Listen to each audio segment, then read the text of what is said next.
A soldier. Naval aviator.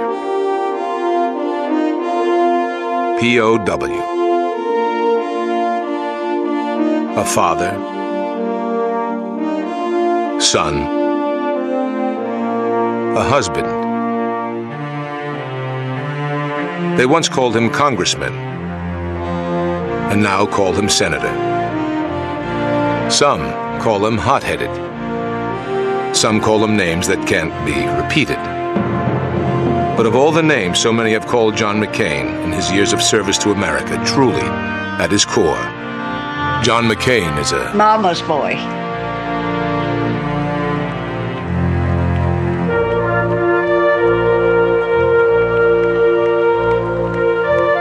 A four-star warrior for a grandfather, who stood on the USS Missouri and watched the Japanese surrender, went home from war the next day, and died. A four-star father, commander of the Pacific at the time his son was a prisoner of war in Vietnam. His father would take a single guard and drive to the border between North and South Vietnam. He'd stand for hours, gazing north. It was as close as he could get to his son, who was imprisoned in downtown Hanoi, the city he'd just ordered to be carpet-bombed. It was a love for America above all else for the McCains. Our military family is like all military families. It's kind of a case of make-do. We're all in it together. A Navy family, in my view, is wonderful.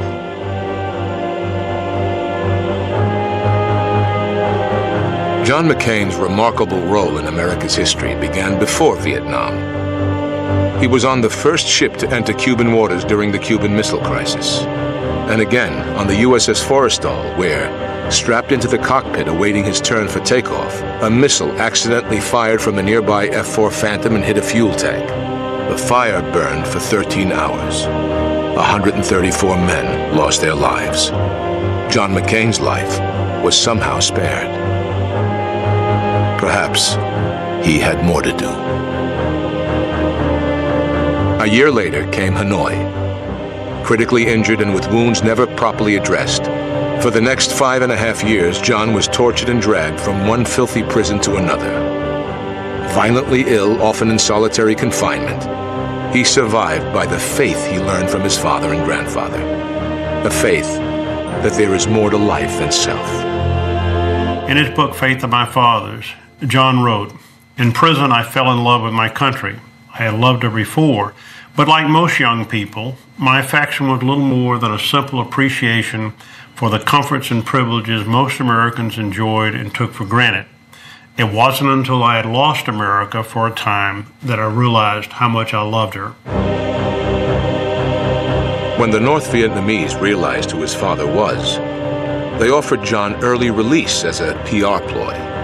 He said no. He'd honor first in, first out, like everyone else.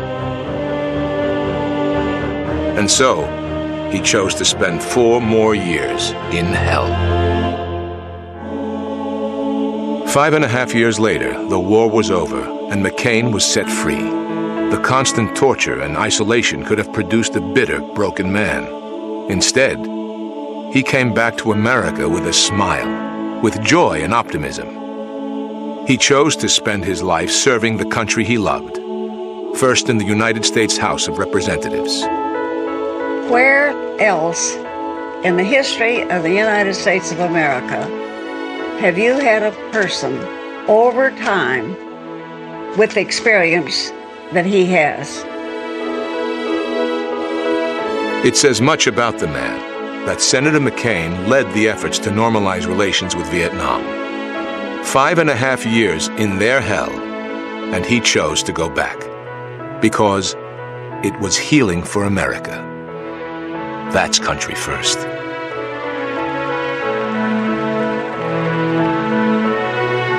He staked out a name for himself as a common-sense conservative, pro-life, smaller government, a faith in the American people's ability to chart their own course, committed to protect the American people, a ferocious opponent of pork barrel spending, and would do most anything to keep taxes low, keep our money in our pockets. John McCain abhors waste. Outspoken, brash, but honest, honorable, and razor-sharp effective. He's not in it for the glory, not to please any political party. John McCain has seen too much to think petty. His is a larger cause, a faithful, unyielding love for America. Country first. He was one of but a handful in Washington who said long ago that we would never reach a true success in Iraq unless we provided the manpower and material to get the job done right. And today, our nation stands thankful for that warning, as our troops are now able to provide the kind of security in Iraq that will lead to peace in that country, a more stable Middle East, and greater security for our families here at home. No one cherishes the American dream more.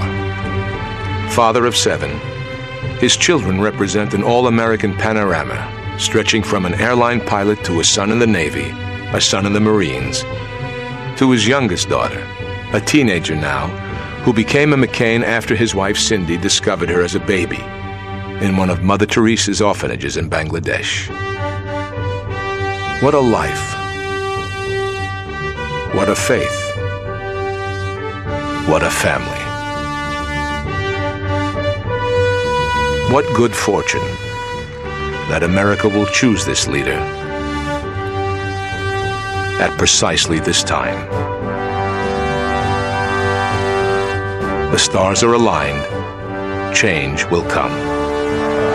The change must be safety, prosperity, optimism, and peace.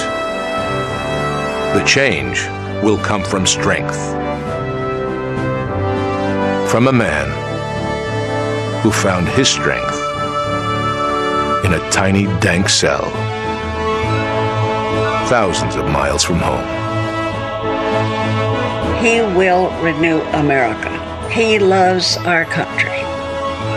Country will always be first with my son, John McCain.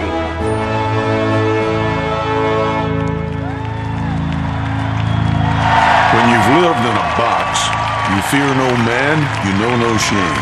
You've known hate, you've known elation. You've longed, you've dreamed, you've reached, and you've forgiven. When you've lived in a box, the world becomes clear.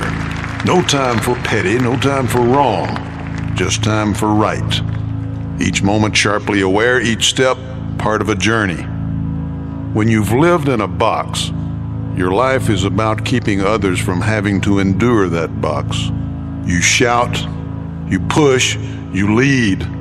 You left long ago the shallow of self and put your people first, your country first. John McCain.